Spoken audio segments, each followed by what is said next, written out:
जी जी, अब जाके देखिए हो गया होगा।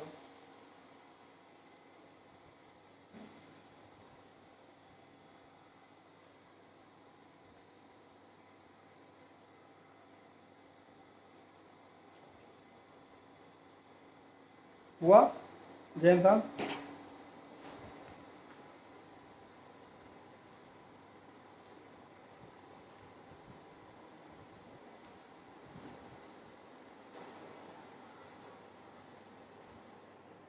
हो गया है।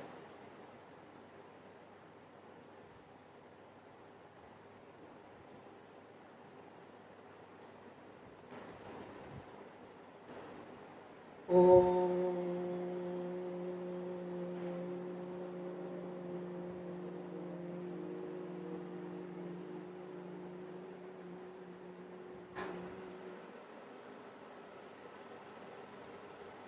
ओम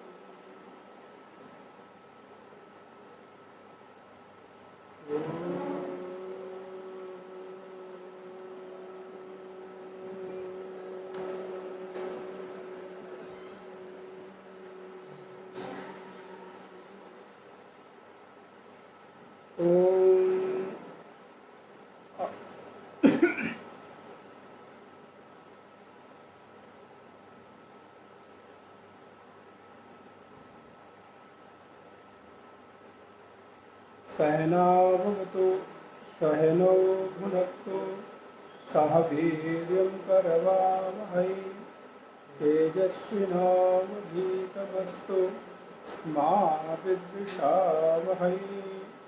ओम शांति शांति शांति। नारायणं नमस्कृत्य नरं चैव नरोत्तमं देवीं सरस्वतीं व्यासं ततो जयमुदीरयेत्। सदाशिवसमारम्भां शङ्कराचार्यमध्यमाम् अस्मदाचार्यपर्यन्तां वन्दे गुरुपरम्पराम्।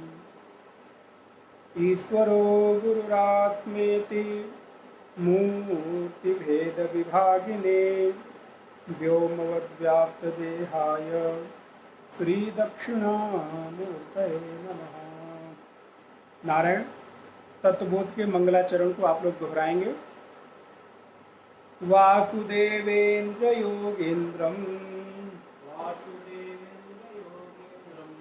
नत्वा ज्ञानप्रदं गुरुं मुमुक्षूणां हितार्थाय तत्त्वबोधो विधीयते। तत्त्वबोधो विधीयते। नारायण वेदांत के इस स्वाध्याय सत्संग में तत्वबोध भगवान आदिगुरु शंकराचार्य विरचित, जिसको हम लोग विगत दिवसों में देख रहे हैं, जहाँ हमने साधन चतुष्टय, अनुबंध चतुष्टय और षट संपत्ति साधक को अध्यात्म के पथ पर, वैराग्य के पथ पर, परमार्थ के पथ पर चलने के लिए किन किन चीज़ों की जरूरत होती है। पूर्व में जैसा कि मैंने आपको निवेदन किया कि आपको कहीं जाना हो, कहीं की यात्रा करनी हो, तो उस यात्रा से संबंधित कई सारी चीज़ों की तैयारी करनी पड़ती है। सामान से लेकर, खाने पीने की चीज़ों से लेकर, टिकट से लेकर आदि आदि। ठीक उसी प्रकार जब आप अपने अध्यात्म पथ पर, वैराग्य के पथ पर, परमार्थ के पथ पर चलते हैं, तो यहाँ पर भी आपको कुछ साधन सामग्री की जरूरत पड़ती है।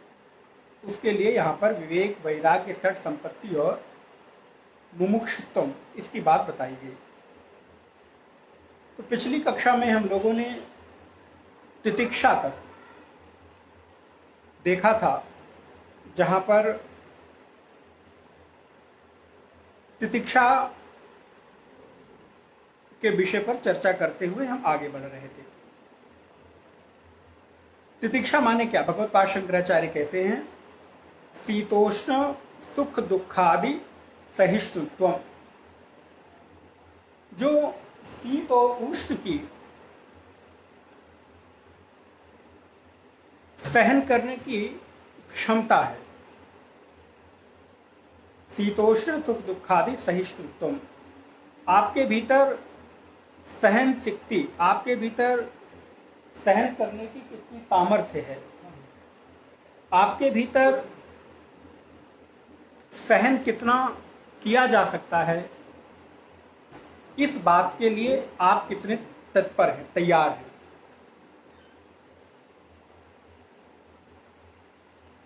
तो तितिक्षा का तात्पर्य है कि सहन करने की हमारी सामर्थ्य विशेष का नाम। तो जब तक हमारे भीतर सहन करने की सामर्थ्य नहीं आती, जब तक हमारे भीतर चीजों को किस तरह से जीवन में अपनाना है इसकी सामर्थ्य नहीं आती, तब तक भगवत्पाद शंकराचार्य के द्वारा बताए गए इस विधान को हम धारण नहीं कर सकते। तो तितिक्षा का तात्पर्य है सुख दुख के, शीत उष्ण के, अनुकूल प्रतिकूल के सहन करने की सामर्थ्य विशेष का नाम। लेकिन सहन कैसे करना है? सहन करने के भी दो तरीके हैं। एक सहन करना है मजबूरी में, एक सहन करना है कि रो धोकर, एक सहन करना है कि आपके ऊपर किसी भी तरह की समस्या आ गई और आपके पास कोई निदान नहीं है, इसलिए आपको सहन करना ही करना है। लेकिन इस तितिक्षा के बात को भगवत्पाद शंकराचार्य ने एक स्टेप और आगे बताया। वो बताया विवेक चूड़ामणि में। विवेक चूड़ामणि ग्रंथ में भगवत्पाद शंकराचार्य कहते हैं सहनम, ध्यान दीजिएगा, सहनम सर्व दुखानाम अप्रतिकार पूर्वकम। आपको सहन तो करना है, लेकिन सहन करने की स्थिति कैसी हो। आपके जीवन में सुख आ गया, आपके जीवन में दुख आ गया, आपके जीवन में अनुकूलता आई, प्रतिकूलता आई, तो आपको सहन तो करना है। लेकिन सहन करना है, आप मजबूरी में सहन कर रहे हैं कि उस प्राप्त परिस्थिति को भगवान का प्रसाद समझकर सहन कर रहे हैं। इस दोनों के सहन करने में अंतर है। यदि तो आप रो धोकर मजबूरी में सहन कर रहे हैं, तो इस सहन करने का नाम तितिक्षा नहीं कहलाएगा, तप नहीं कहलाएगा। यदि आप प्राप्त परिस्थिति को सहजता में स्वीकार करके सहन करते हैं, तो ऐसे सहन करने की स्थिति को भगवत्पाद शंकराचार्य तितिक्षा कहते हैं। और इस तितिक्षा के भीतर क्या क्या आएगा? तो इस तितिक्षा के भीतर बाहर की तो परिस्थितियां हैं ही, ध्यान दीजिएगा, बाहर आपके जीवन में जो प्राप्त परिस्थितियां हैं वो तो हैं ही, लेकिन आप विचार करके देखिए कि आपके भीतर की स्थिति क्या है, आपके भीतर का भाव कैसा आता है। तो सहनम सर्व दुखानाम अप्रतिकार पूर्वकम, ये बहुत अच्छी बात कही। सहन करना है, लेकिन सहन करने में अप्रतिकार हो। अप्रतिकार का तात्पर्य है रो धोकर नहीं, मजबूरी में नहीं, बल्कि सहजता में उसको स्वीकार करके सहन करने का नाम तितिक्षा है, सहिष्णुता है। जैसे आजकल सहिष्णुता को लेकर बहुत सारे लोग बहुत सारी बातें बोलते हैं। सहिष्णुता क्या आपके भीतर है? सहिष्णुता कई प्रकार की है। विचार की सहिष्णुता, क्या आपके सामने कोई विचार आता है तो उस विचार को भी सहन करने की सामर्थ्य आपके भीतर है कि नहीं? कई बार होता है कि आपने सुख दुख को सहन करने के लिए आदत डाल ली, लेकिन हमारी आदत नहीं है कि हम किसी विचार को सहन कर सकें। और कई बार आप लोगों को कहते हुए सुनेंगे कि भाई मैं तो नहीं सुनता किसी की, मेरी आदत नहीं है सुनने की। तो ये जो बात कहना है कि मैं नहीं सुनता किसी की, मेरी आदत नहीं है सुनने की, ये आपके जीवन का सौंदर्य नहीं है, ये कोई बहुत बड़ी बात नहीं है कि मैं नहीं सुनता, मैं तो जैसा हूं वैसा ही हूं। नहीं नहीं, नहीं सुनते हो इसका मतलब है कि आपने अपने जीवन में संस्कार नहीं डाले, इसका मतलब है आपने अपने जीवन को निखारा नहीं, इसका मतलब है कि आपने अपने जीवन में आध्यात्मिकता के पुट को अभी समझा ही नहीं। नहीं सहन कर सकते तो सहन करने की सामर्थ्य को बढ़ाना है। ये कहकर काम नहीं चलने वाला, या ये कहकर हम निकल जाएं कि जी मेरी आदत तो नहीं है, मैं किसी की सुनता उनता नहीं, जो जैसा होता है वैसा। बोले नहीं, ये अगर आपका स्वभाव है तो ये स्वभाव जरा उचित नहीं है, अनुकूल नहीं है अध्यात्म की दृष्टि से। बाकी तो आपका जीवन है, आप स्वतंत्र हैं, आप जैसा चाहे वैसा जीवन यापन कर सकते हैं। लेकिन यदि कोई साधक है, यदि कोई भक्त है, कोई जिज्ञासु है, कोई मुमुक्षु है, वो भी अगर इसी तरह का जीवन जीता है, इसका मतलब है उसका जीवन संस्कार रहित है, इसका मतलब है उसके जीवन में अभी परिष्कार नहीं हुआ है। तो भगवत्पाद शंकराचार्य कहते हैं आपके जीवन में सहन करने की सामर्थ्य धीरे धीरे धीरे धीरे बढ़ती चली जाए। और ध्यान रखिए, सहन करने का तात्पर्य कायरता नहीं है, इसको भी थोड़ा, बहुत पतला लाइन है, बहुत महीन एक डिफरेंस है, लेकिन उसको समझना है। सहन करने का नाम कायरता नहीं है, मैं कायरता पूर्वक नहीं सहन कर रहा हूं, बल्कि मैंने उस सहन करने की सामर्थ्य विशेष को अपने भीतर डेवलप किया है। ध्यान रखिएगा, सुनने की सामर्थ्य को हमने अपने भीतर, सहन करने की सामर्थ्य विशेष को हमने अपने भीतर डेवलप किया है। ये मेरा कोई भगोड़ापन नहीं है, मेरा कायरता नहीं है, या मेरे जीवन में कोई ऐसी मजबूरी नहीं है, बल्कि मैंने इसको सहजता से स्वीकार किया है। अब एक उदाहरण देते हैं। जैसे मान लीजिए कोई व्यक्ति के लिए खाने को रोटी नहीं है, भूख लगी है उसको, तो एक चीज है कि भूख को सहन करना है, उसकी मजबूरी है। और दूसरा व्यक्ति व्रत है, वो भी भूखा है, भूखे दोनों हैं। एक व्रत किसी का ऑडियो ऑन है, प्लीज बंद करिए, सब लोग अपना ऑडियो बंद रखिए।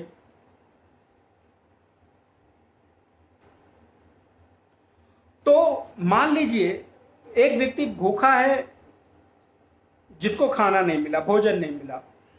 एक व्यक्ति भूखा है जो व्रत है। तो व्रत दोनों हैं, लेकिन एक का व्रत मजबूरी है और एक का व्रत उसके जीवन में सहजता है, स्वीकृति है। कीर्ति नारायण जी, आप अपना ऑडियो बंद करिए। तो नारायण, जब हमारे जीवन में भूखा दोनों व्यक्ति, ध्यान रखिएगा, ये आवाज से डिस्टर्बेंस हो जाता है, ध्यान रखिए प्लीज।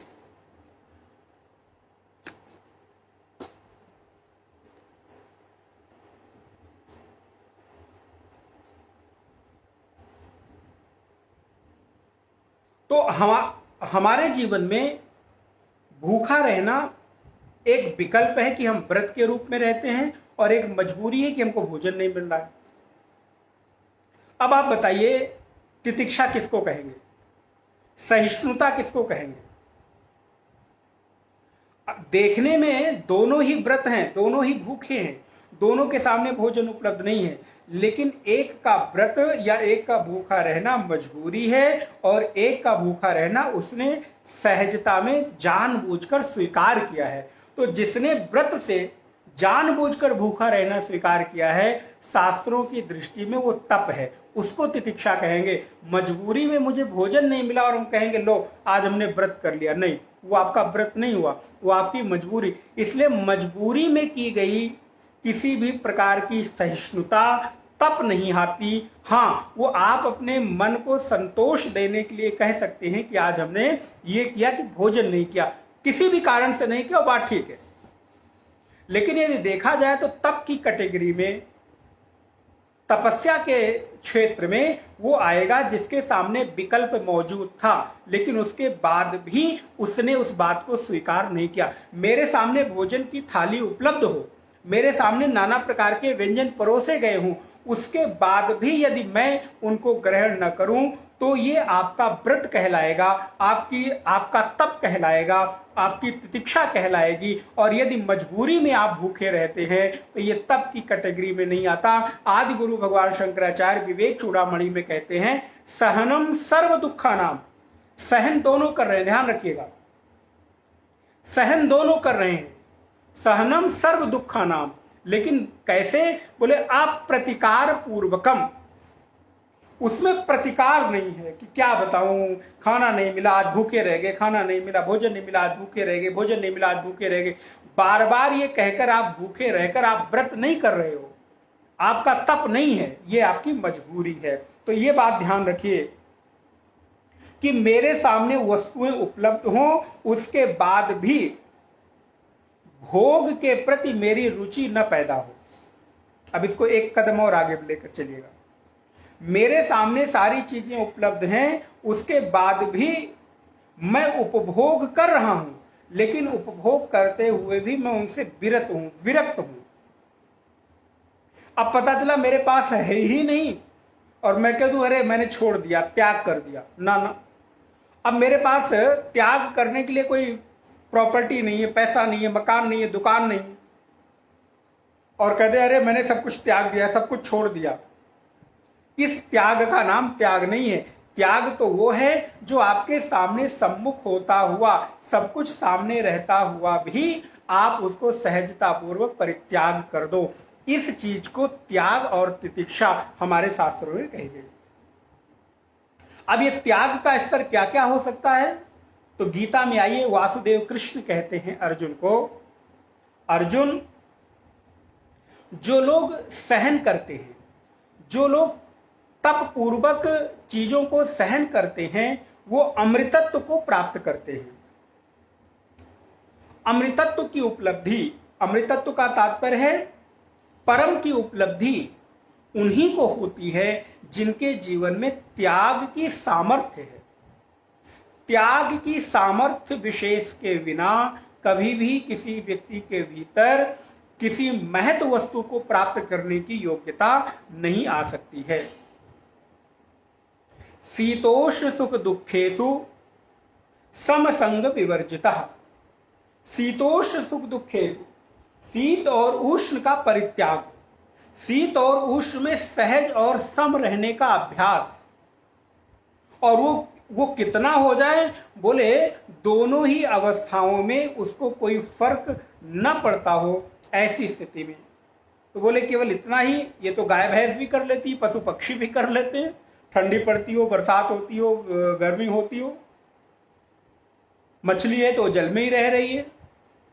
तो अगर इसी का नाम तप होता, सहन करने का नाम ही तप होता, तब तो ये लोग हमसे ज्यादा तपस्वी हैं। बोले नहीं नहीं, उनका ये तप करना उनकी विवशता है, उनकी मजबूरी है। वो चाह कर भी उस योनि से बाहर आकर उस दुख से या उस संताप से बाहर नहीं आ सकते। लेकिन मनुष्य को यह अधिकार प्राप्त है कि वो अपने सामने भोग की प्रचुर मात्रा होने पर भी, भोगों की प्रचुरता होने के बाद भी उनको स्वीकार करे अथवा अस्वीकार कर दे। यदि अस्वीकार कर देता है सहजता पूर्वक, तो वो त्यागी कहलाएगा, वो तपस्वी कहलाएगा। अतः हमारे जीवन में धीरे धीरे तितिक्षा बढ़नी चाहिए, सहिष्णुता बढ़नी चाहिए। और जब तक सहिष्णुता नहीं बढ़ेगी, सहन करने की सामर्थ्य नहीं बढ़ेगी, तब तक आपके जीवन में कुछ भी प्राप्त नहीं हो सकता, चाहे वो अध्यात्म हो और चाहे वो संसार हो। अब छोटा सा उदाहरण ले लेते हैं किसी घर परिवार का। एक घर और परिवार को चलाने के लिए भी वहां का जो मालिक है, वहां का जो स्वामी है, उस घर का जो सर्वे सर्वा है, मुखिया है, उसको कितना सहन करना पड़ता है, छोटे से लेकर बड़े तक। इसीलिए गोस्वामी जी ने मुखिया के बारे में कहा कि मुखिया का स्वभाव कैसा होना चाहिए। जो घर का बड़ा है, घर का जिसके ऊपर दायित्व है,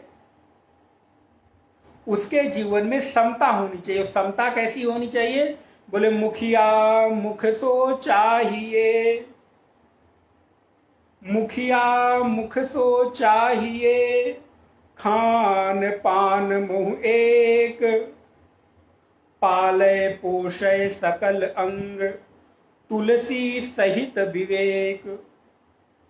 मुखिया मुख सो चाहिए। जो मुखिया हो वो कैसा हो? बोले मुख की भांति हो।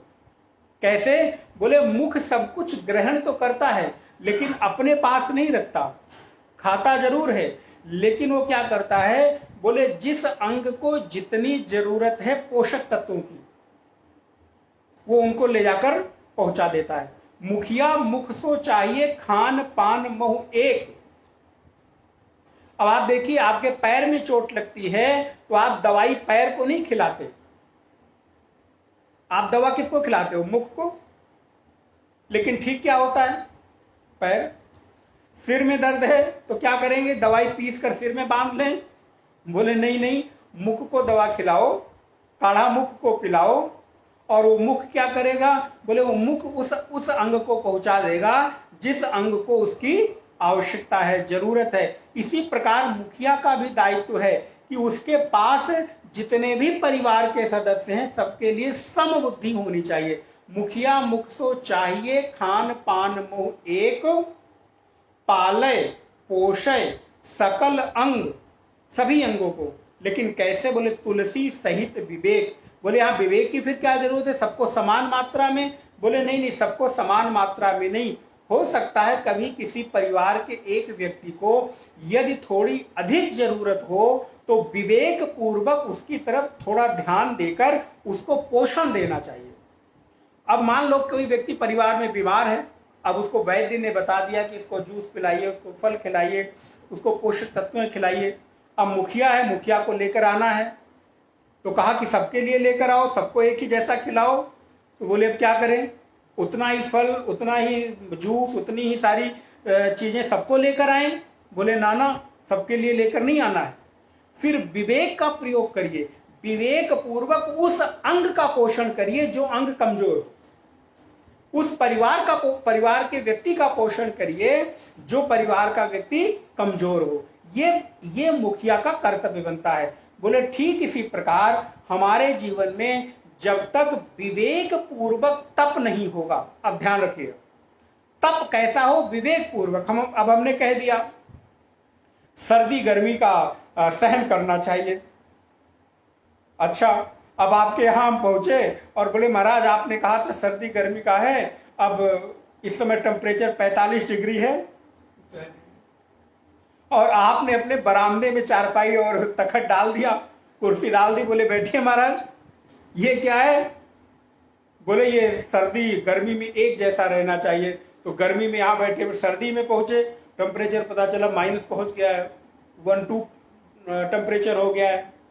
अब आपने अपने आंगन में एक बेड डाल दिया, चारपाई डाल दी, बोले महाराज यहाँ विश्राम करिए, घर की सबसे साफ सुथरी जगह है। तो क्या हुआ? बोले तप करिए, सर्दी गर्मी में एक जैसे रहना है। बोले भैया तप भी विवेक पूर्वक करना है। इसका मतलब ये नहीं हुआ अगर विवेक पूर्वक तप ना होता तो पानी में 24 घंटे रहने वाले जीव जंतु अब तक मुक्त हो गए होते।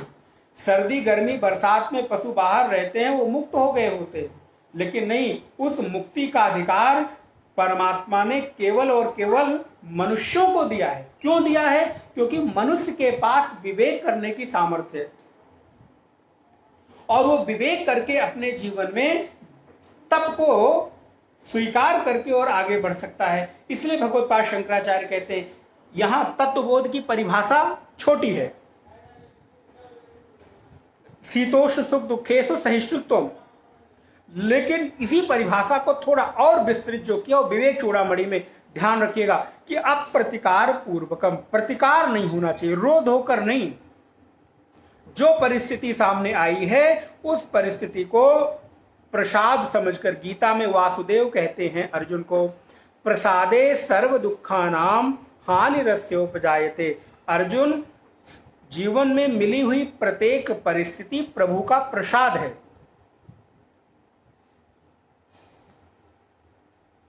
जीवन में मिली हुई प्रत्येक परिस्थिति प्रभु का प्रसाद समझकर उसे स्वीकार करना चाहिए। उससे क्या होगा? बोले प्रसाद समझकर स्वीकार की गई चीज में हमें किसी भी प्रकार का दुख नहीं होगा, हमें किसी भी प्रकार की प्रतिकार नहीं करना होगा, हमें किसी भी प्रकार का खेद नहीं होगा। इसलिए प्राप्त प्रत्येक परिस्थिति को भगवत प्रसाद समझकर तितिक्षा जीवन में आनी चाहिए। और तितिक्षा जैसे जैसे आपके जीवन में बढ़ती जाएगी, आप देखिएगा त्याग की वृत्ति बढ़ते ही आपका आत्मबल बढ़ जाएगा। अब एक उदाहरण देता हूं, यदि आपके भीतर किसी भी परिस्थिति में रहने की सामर्थ्य है तो आप कहीं भी जाने के पहले डरेंगे नहीं, चिंता नहीं करेंगे, सोचेंगे नहीं। लेकिन यदि आपके जीवन में एक परिस्थिति विशेष में ही रहने की सामर्थ्य है तो आपको कहीं जाने के पूर्व डर लगेगा, वहां कैसा क्या है क्या नहीं है। इस वजह से हमारे जीवन में त्याग की प्रधानता होनी चाहिए। और मैंने आपको एक बात और निवेदन करूं, त्याग होते हुए जितना जितना मेरे भीतर सामर्थ्य बढ़ती जाएगी उतनी उतनी आपके भीतर आत्मविश्वास की जागृति होती जाएगी। त्यागी व्यक्ति के भीतर आत्मबल मजबूत होता है और भोगी व्यक्ति बहुत आत्मबल का कमजोर होता है। जितना भोग में आप आसक्त होंगे उतना ही आपका आत्मबल कमजोर होगा, और जितना ही आपके भीतर त्याग की सामर्थ्य होगी उतना ही आत्मबल आपका मजबूत होगा। इसलिए तितिक्षा पूर्वक हमें परमार्थ के पथ पर आगे बढ़ना है। अच्छा, इसके बाद क्या आता है? बोले इसके बाद आती है एक बहुत बहुमूल्य चीज है जो आप लोग लेकर यहां बैठे हैं। अगर आपके पास ना होता तो आप यहां ना बैठते। उस चीज का नाम है श्रद्धा। श्रद्धा कैसी हो? बोले गुरु वेदांत वाक्यादिषु विश्वासः इति श्रद्धा। देखिए, ध्यान रखिए, हमारे यहां शास्त्रों ने हमारे किसी एक व्यक्ति पर विश्वास करने को नहीं कहा, किसी एक व्यक्ति पर भरोसा करने को नहीं कहा। विश्वास किस पर करना है? बोले गुरु और वेदांत दोनों पर भरोसा करना है। अपने आप में गुरु केवल प्रामाणिक नहीं है। जो स्वयंभू गुरु हैं उन स्वयंभू गुरुओं को प्रमाण नहीं माना हमारे यहां। देखिए कितनी गहन चिंतन है हमारे ऋषियों का। शास्त्र कहते हैं ऐसे गुरुओं पर भरोसा करो जो वेदांत के अर्थात शास्त्रों के प्रकाश में आपको उपदेश करते हो, मनमानी नहीं, स्वयंभू नहीं।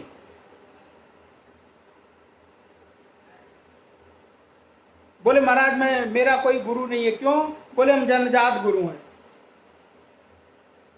हम जन्म से ही सिद्ध हो गए थे, हमें किसी गुरु की जरूरत नहीं है। बोले ऐसे गुरुओं का परित्याग कर दो, छोड़ दो, ऐसे लोगों के सानिध्य में मत जाओ। किस गुरु का सानिध्य लें? तो बोले जो वेदांत के प्रकाश में अपने जीवन को चलाते हों और उस वेदांत और शास्त्रों के प्रकाश में ही शिष्यों को आगे बढ़ने की प्रेरणा देते हों, ऐसे गुरु ही हमारे जीवन में प्रामाणिक हैं। श्रद्धा की दृष्टि होनी चाहिए। तो बोले श्रद्धा का आधार होना चाहिए गुरु और शास्त्र। अकेले गुरु प्रमाण नहीं है और अकेले शास्त्र भी प्रमाण नहीं है। जो गुरु शास्त्र के विरुद्ध हों, जो गुरु वेद के विरुद्ध हों, जो गुरु वेदांत के विरुद्ध हों, जो गुरु शास्त्रों को न मानते हों, कहते हैं ऐसे गुरुओं का परित्याग कर देने में कोई दोष नहीं लगता। इसलिए हमारे यहाँ किसी अरे गहरे नत्थु खैरे को गुरु बनाने की परंपरा नहीं है। उन गुरुओं को आप अपने जीवन में आधार बनाओ जिन्होंने वेद, वेदांत, भगवत गीता, उपनिषद, पुराण, इनके किसी एक के भी प्रकाश में अपने जीवन को आगे बढ़ाया हो, जो गुरु परंपरा में निष्णात हों, जो गुरु परंपरा में दीक्षित हों, जिनकी कोई गुरु परंपरा हो। अब आजकल ऐसे गुरुओं की बाढ़ आ गई जिनका कोई गुरु नहीं और वो सबके गुरु बने हैं। बोले ऐसे गुरु बड़े खतरनाक होते हैं, इनसे जरा दूर रहना। शास्त्र इस बात को कहते हैं। क्यों? बोले जिनकी कोई परंपरा नहीं है वो आपको किसका ज्ञान देंगे? वो फिर भगवान से नहीं, वो खुद से जोड़ेंगे। आजकल एक और परंपरा चल पड़ी है, आजकल एक और मत और मजहब पंथ चल पड़े हैं। गुरु अपने से जोड़ता है, भगवान से नहीं। और ध्यान रखिए, जो गुरु अपने से जोड़े, भगवान से न जोड़े, जरा उसे 10 कदम दूर से ही प्रणाम करके निकल लेना। गुरु का कर्तव्य है कि वो अपने माध्यम से आपको ईश्वर से जोड़ दे। अपनी भक्ति नहीं बल्कि भगवत भक्ति, ईश्वर भक्ति के लिए आपको प्रेरित करे। हाँ, माध्यम भले वो बनता हो, शास्त्रों का उपदेश करना हो, गुरु दीक्षा देनी हो, मंत्र देना हो, परंपरा बतानी हो, प्रक्रिया बतानी हो, वो माध्यम बन सकता है। लेकिन अंतिम भक्ति ईश्वर भक्ति ही उसके जीवन में प्रेरणा का स्रोत होना चाहिए। इसीलिए यहां पर कहा गया गुरु वेदांत दोनों अलग अलग हों तो नहीं, बोले दोनों एक साथ हों तो ही भरोसा करना। जब अच्छा कोई व्यक्ति ऐसा हो, बोले हम शास्त्रों को प्रमाण मानते हैं, गुरुओं को प्रमाण नहीं मानते, हमें किसी गुरु की जरूरत नहीं है, हम खाली गीता पढ़ लेंगे, भागवत पढ़ लेंगे, उपनिषद पढ़ लेंगे। बोले नाना, अकेले साथ जो गुरु मुख से निश्चित होते हो, जो उपदेश गुरु के मुख से निश्चित होता हो, ऐसे शास्त्रों के साथ हमको आगे बढ़ना चाहिए। आजकल बहुत सारे लोग ठीक है, हमें किसी गुरु की जरूरत नहीं है, हमें किसी आचार्य की जरूरत नहीं है, हम खुद ही गीता पढ़ लेंगे। अब आप बताओ, अगर आपको इतिहास पढ़ना हो, भूगोल पढ़ना हो और आप किसी टीचर से इतिहास भूगोल ना पढ़ें और वो आप किताब पढ़कर कितना पढ़ पाएंगे, कितना समझ पाएंगे, आप बताइए। ठीक उसी प्रकार बिना गुरु के अगर आप शास्त्र पढ़ते हैं तो आपका शास्त्र ज्ञान अधूरा होगा। दो, इसलिए श्रद्धा एक बहुत महत्वपूर्ण चीज है हमारे जीवन में। श्रद्धा के बिना, मैं बहुत जिम्मेदारी पूर्वक की बात कह रहा हूं, श्रद्धा के बिना अध्यात्म पथ पर एक कदम आप आगे नहीं बढ़ सकते।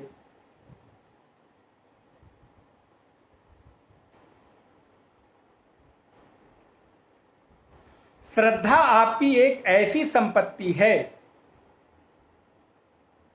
जिस संपत्ति के आधार पर आपके पास कुछ भी ना हो तो भी आप सब कुछ हासिल कर लोगे, प्राप्त कर लोगे। ध्यान रखिएगा, आपके पास कुछ भी नहीं है, लेकिन यदि श्रद्धा है, भरोसा है, तो आप सब कुछ प्राप्त कर लोगे। क्यों? क्योंकि श्रद्धा के मूल में आपके पास सब कुछ छिपा हुआ है। श्रद्धा एक ऐसी वस्तु है जो आपको सब कुछ देने में समर्थवान है। भवानी शंकरौ वंदे श्रद्धा विश्वास रूपिणो याभ्याम बिना न पश्यन्ति सिद्धा स्वांतस्थमीश्वरम। मानस में गोस्वामी जी कहते हैं बालकांड। पराम्बा भगवती पार्वती कौन है? बोले वो श्रद्धा। और भगवान शिव कौन है? बोले वो विश्वास। श्रद्धा और विश्वास ये दो मूल हैं, इनके बिना क्या होगा? बोले याभ्याम बिना न पश्यन्ति, इनके बिना कोई भी देखने की सामर्थ्य नहीं रखता।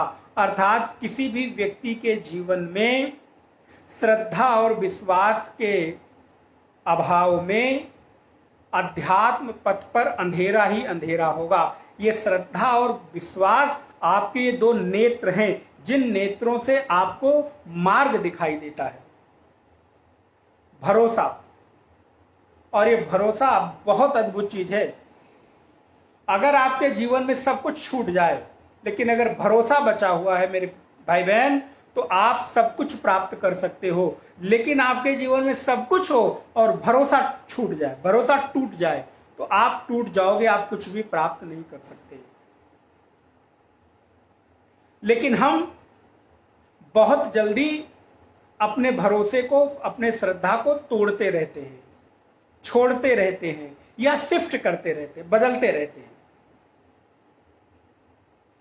श्रद्धा एक अमूल्य चीज है, बहुत महंगी संपत्ति है। इसको संभाल कर रखना। जीवन में सब कुछ छूट जाए, लेकिन श्रद्धा नहीं छूटनी चाहिए, श्रद्धा नहीं टूटनी चाहिए, यह निवेदन है। श्रद्धा के बल पर आप जीवन की उच्चतम उपलब्धियां प्राप्त कर सकते हो। एक बात और निवेदन कर दूं, श्रद्धा करना आपके ऊपर है, लेकिन श्रद्धा का जो संबल है उसको बढ़ाने का काम श्रद्धेय का है। इसको थोड़ा मैं विस्तार करता हूं।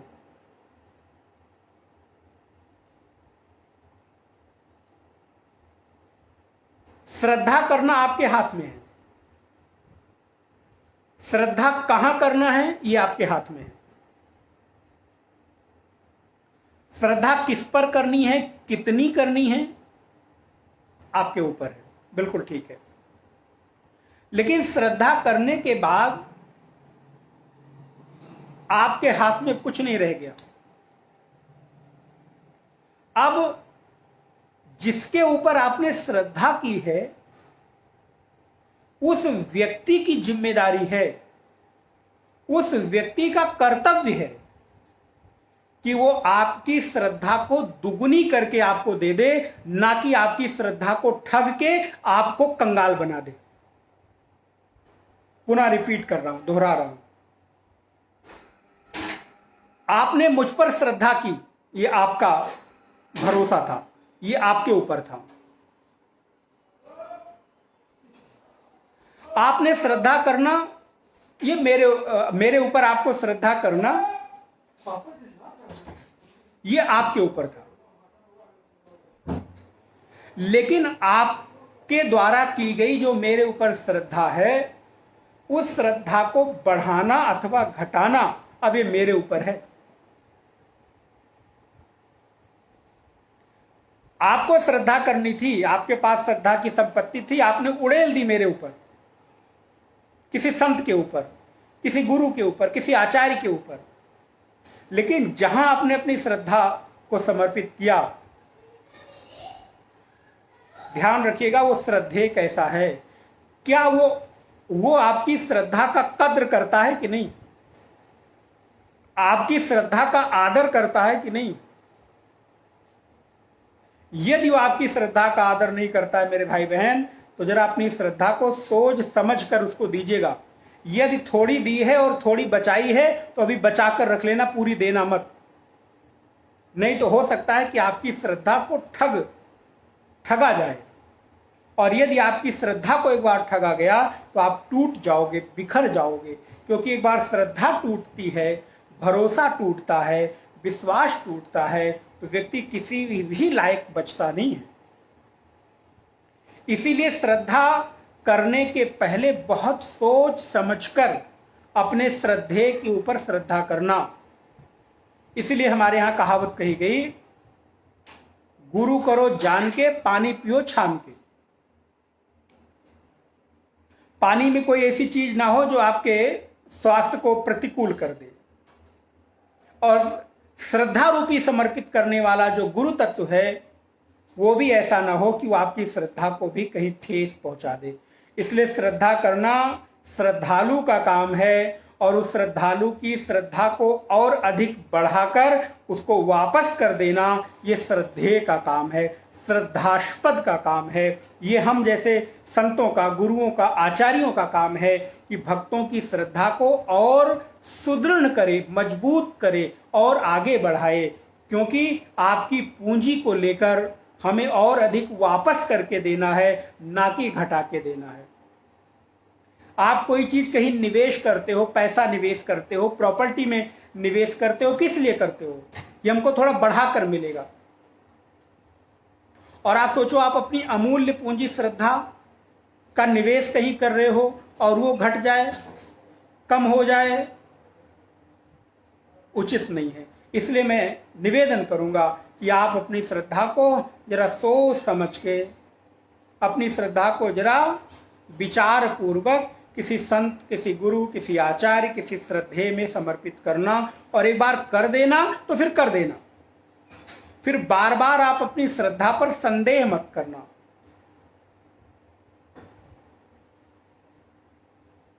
यदि श्रद्धा समर्पित कर दी तो आंख मूंद कर उस श्रद्धेय के ऊपर श्रद्धा करना, आपकी श्रद्धा की संपत्ति अनंत गुना बढ़ जाएगी। इसलिए मैं आपको कह रहा हूं, जब आप अपनी प्रॉपर्टी निवेश करते हो तो और अधिक पाने के लिए, पैसा इन्वेस्ट करते हो तो अधिक पाने के लिए, ऐसे ही श्रद्धा रूपी पूंजी किसी गुरु को, किसी संत को निवेश करना, किसी को देना, तो जरा ऐसे लोगों को देना जो आपकी श्रद्धा को और बढ़ाकर आपको दे दें, जिससे आपकी श्रद्धा में कभी कमी ना आने पाए। इसलिए हमारे यहाँ गुरुओं की जो परंपरा है, बड़ी गौरवशाली परंपरा है। वो श्रद्धालु की श्रद्धा को बढ़ाने का काम करता है, ना कि श्रद्धालु की श्रद्धा को ठगने का काम करता है। और जो संत गुरु श्रद्धालु की श्रद्धा को ठगने का काम करे, जरा वो एक बार विचारणीय है, विचार करने योग्य है। अपने विचारों से, अपने व्यवहार से, अपनी वाणी से, अपने सत्संग से, अपने जीवन की गतिविधियों से भक्तों की श्रद्धा को बढ़ाने का काम ये गुरुजनों का है। श्रद्धा करना आपका काम है, लेकिन श्रद्धा को मजबूती प्रदान करना ये गुरुओं का काम है। तो आपकी श्रद्धा बहुत मजबूत हो, बहुत मजबूत हो, जिस श्रद्धा के नाव पर चढ़कर आप संसार को पार कर जाएं, ऐसी श्रद्धा रूपी पूंजी आपके जीवन में निरंतर बढ़ती जाए। और कैसे मिलेगी? बोले गुरुजनों के चरणों के वंदन से, गुरुजनों के, संतों के आशीर्वाद से ऐसी श्रद्धा रूपी पूंजी आपके जीवन में निरंतर बढ़ती जाए। मैं भगवान से ऐसी प्रार्थना करता हूं। आगे की जो कक्षा है हम लोग अगले गुरुवार को देखेंगे। समाधान और मुमुक्षा के ऊपर थोड़ा विचार करेंगे। अब हम लोग पिछली कक्षा में कुछ विषयों पर चिंतन किए थे, उससे संबंधित अपने विचारों को साझा कर सकते हैं। पिछली कक्षा में हमने चर्चा किया था अंतरंग और बहिरंग साधना की। आप लोग अपने माइक को अनम्यूट कर सकते हैं। अंतरंग और बहिरंग साधन, अंतरंग साधना और बहिरंग साधना किसे कहते हैं?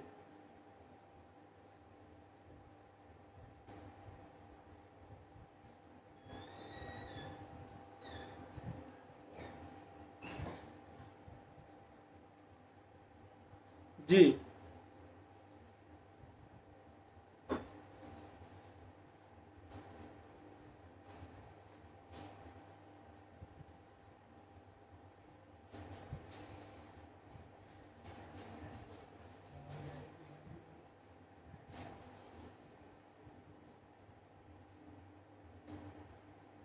जी, जी,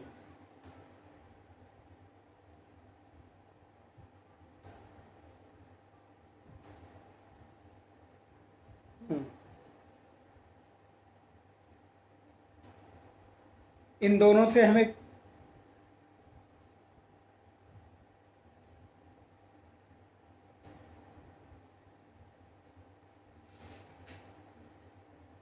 जी,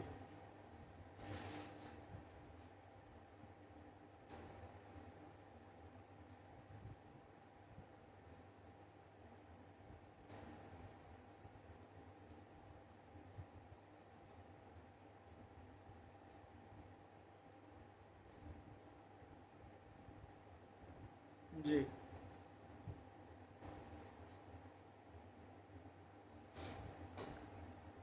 बढ़िया।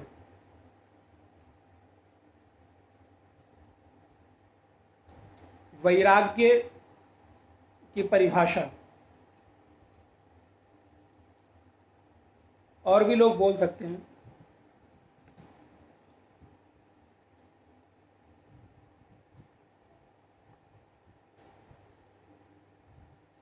इतने लोग तो हैं, 17-18 लोग जुड़े हुए हैं आप। और भी लोग बोल सकते हैं वैराग्य की परिभाषा क्या है।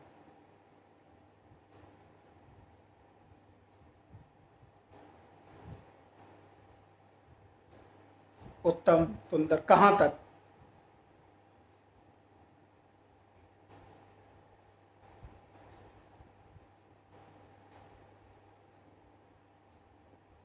जी,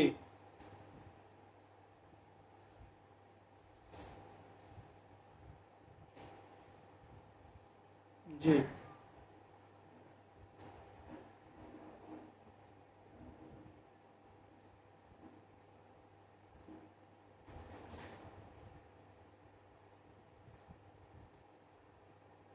वेरी गुड। अंतिम अंतिम जो वैराग्य की स्थिति है वो ये है कि कामना तक की भी स्थिति मेरे मन के भीतर जागृत ना हो गए।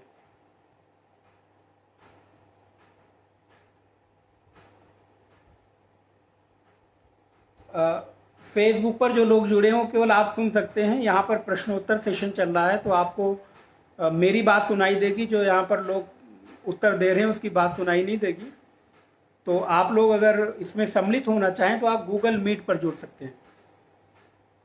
जी,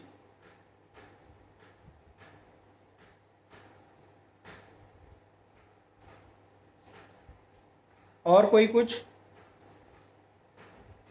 कोई बिना पुस्तक देखे वैराग्य की परिभाषा यदि संस्कृत में बता सके? मेहता जी।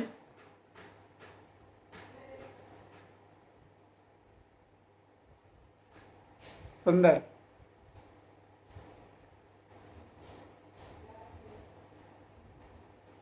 हाँ,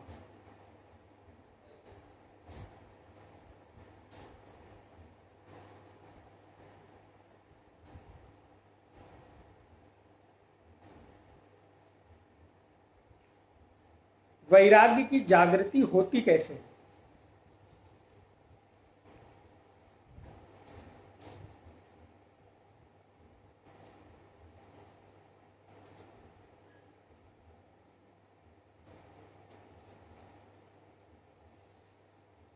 सुंदर।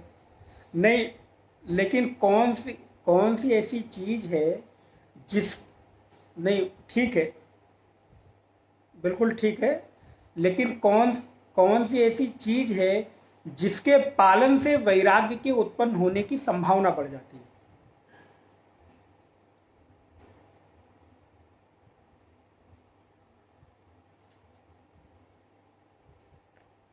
जी, अनिल जैन जी।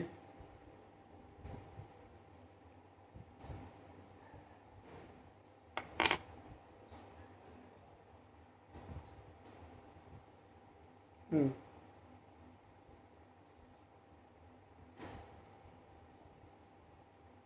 हाँ, अब इसको अगर, बहुत सुंदर, आप सभी लोगों ने अच्छा कर, लेकिन अगर इसको एक लाइन में और सटीक उत्तर देना हो तो धर्म का पालन आपको वैराग्य की ओर ले जाता है। गुड। जी,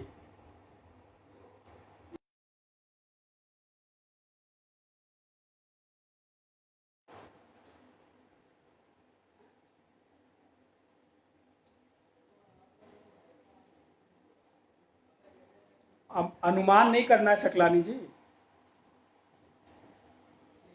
अनुमान नहीं करना है। हम लोग ऐसा प्रयास करें कि शास्त्र के प्रकाश में ही अपने विचारों को रखें। जी, समाधि सट संपत्ति, समाधि सट संपत्ति में मनोनिग्रह और मन और इंद्रियों का जो निग्रह है, उन दोनों में हमें किसका आलंबन अधिक लेना चाहिए? वैसे लेना तो दोनों का है, लेकिन इसके बाद भी अगर दोनों में एक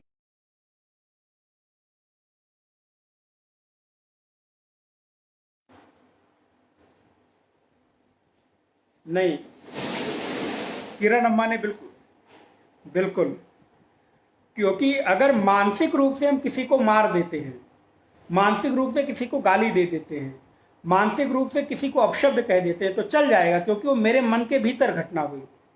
लेकिन यदि एक बार हमने इंद्रियों से हम चूक गए, अपने हाथ से, अपनी वाणी से, मतलब प्रखर रूप से बोलकर, तो वो फिर हमारे जीवन में और अधिक विवाद और अधिक चीज़ों को पैदा करेगा। इसलिए यदि मन से चूक जाएं तो कोई बात नहीं, लेकिन शरीर से ना चूके। तो दम अर्थात इंद्रियों का निग्रह अति आवश्यक है, मन का निग्रह भी आवश्यक है, लेकिन कदाचित यदि आप कंट्रोल नहीं कर पा रहे हैं तो कम से कम शरीर से तो कंट्रोल करना ही करना है। मन में आप किसी के को गाली दे दें, मन में किसी को अपशब्द कह दें, किसी के लिए अहित सोच लें तो ठीक है, चलेगा। और इसके लिए भी मानस में बड़ी छूट दी गई। कलयुग कर यह परम प्रतापा, मानस पुण्य होई नहीं पापा।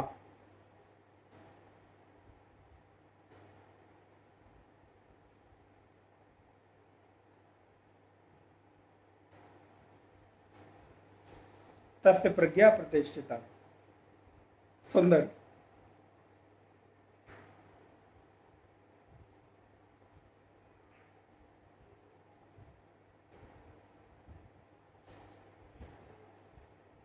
स्वधर्मानुष्ठान अर्थात उपरम होना, ये मानसिक दक्षता से संभव है। हमारे जीवन में परमार्थ में उपरामता का कितना महत्व है? परमार्थ पथ पर उपरामता कितनी महत्वपूर्ण है?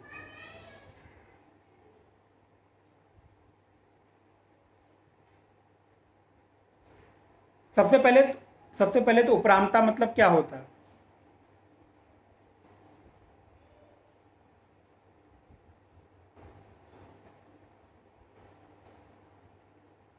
हम्म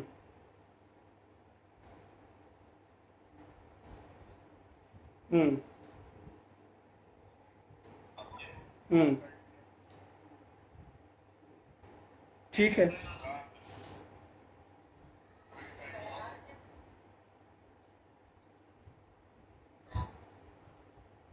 हम्म तो परमार्थ पथ पर हम जितना एकाग्र अपने साधना पथ पर रहेंगे, उतना ही हमारा जो अध्यात्म पथ है शीघ्रता से उसकी ओर हम बढ़ पाएंगे।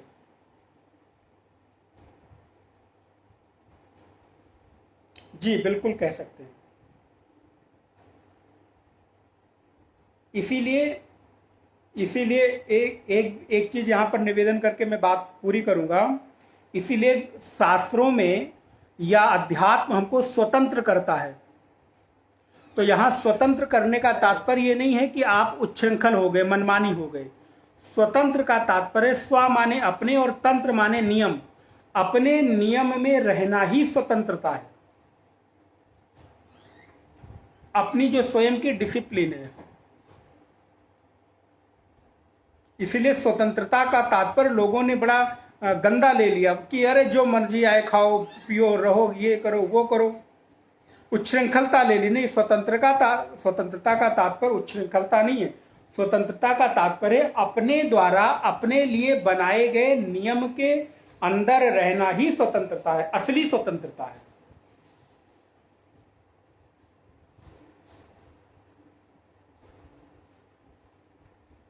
स्वधर्मानुष्ठान।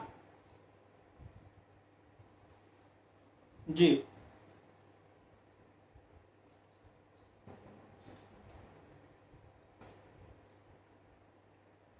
क्या हो सकता है? विश्राम। हाँ, मानसिक विश्राम। आप अपने लक्ष्य में एकाग्र हैं तो आपको विश्राम मिलता ही है। यदि आप अपने लक्ष्य से छूटते हैं तो आपके जीवन में फिर विश्रामता का अभाव होता है। बिल्कुल ठीक है।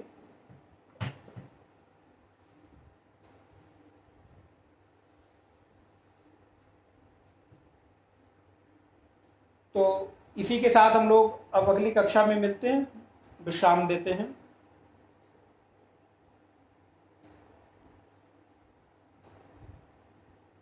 रविवार को हाँ, प्रश्नोपनिषद सुबह 9 से 10 ऑनलाइन ही होगी।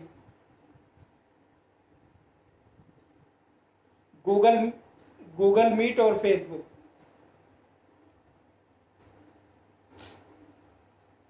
लिंक आपको भेज दिए जाएंगे व्हाट्सएप पे ग्रुप में। सुनील जी एक लिंक बना दीजिएगा प्रश्नोपनिषद का। हाँ, मुंडक उपनिषद। Thank you. मुंडक चल रहा है। बहुत बहुत बहुत दिनों से उपनिषद क्लास तक बंद है ना, 3-4 महीनों से।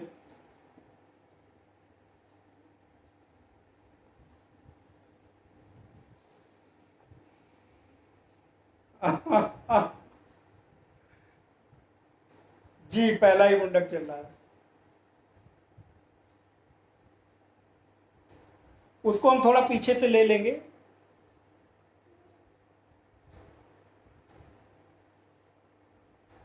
जी। ओम पूर्णमदः पूर्णमिदं पूर्णात् पूर्णमुदच्यते पूर्णस्य पूर्णमादाय पूर्णमेवावशिष्यते। ओम शांति। हरि ओम। श्री गुरुभ्यो नमः। हरि ओम। ओम।